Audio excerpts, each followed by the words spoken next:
Siamo orgogliosi di essere giunti al 6° anno e di avere in questo percorso formato più di 100 figure professionali di mediatori linguistici e culturali, mediatori linguistici che sono stati iscritti all'albo regionale della mediazione. Questo ha permesso ai nostri ragazzi, dopo aver fatto questo corso di studi, tra l'altro che è un corso, lo voglio ripetere, professionalizzante, cioè già con la laurea di primo livello loro possono operare come professionisti della mediazione linguistica, quindi avere incarichi o anche contratti con la pubblica amministrazione. L'unico vincolo ovviamente è l'iscrizione all'albo regionale. Noi abbiamo una percentuale di occupazione o di occupabilità del 90% degli studenti che hanno finito il corso, e questo, insomma, l'efficacia di questo percorso è proprio misurabile nel fatto che comunque è facilmente spendibile nel mondo del lavoro. Questo è un elemento in più.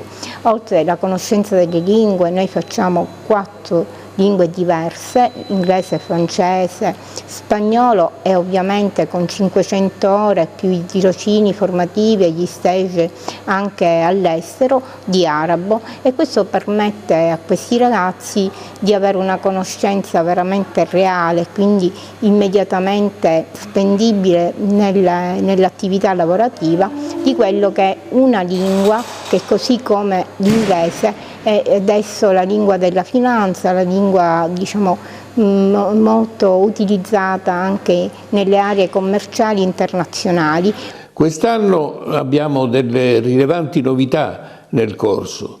La prima di queste novità è quella che abbiamo stipulato un accordo, un protocollo con la Questura, e quindi avremo nel corso diverse persone, diversi agenti che sono interessati a conseguire questo titolo di laurea e che sono interessati naturalmente ad affinare la propria preparazione professionale. La nostra mission è quella di preparare quadri che servono per accogliere gli emigranti e per veicolarli in una fase successiva alla prima accoglienza. Noi prepariamo professionalità essenzialmente per l'integrazione sociale, economica e politica dei migranti.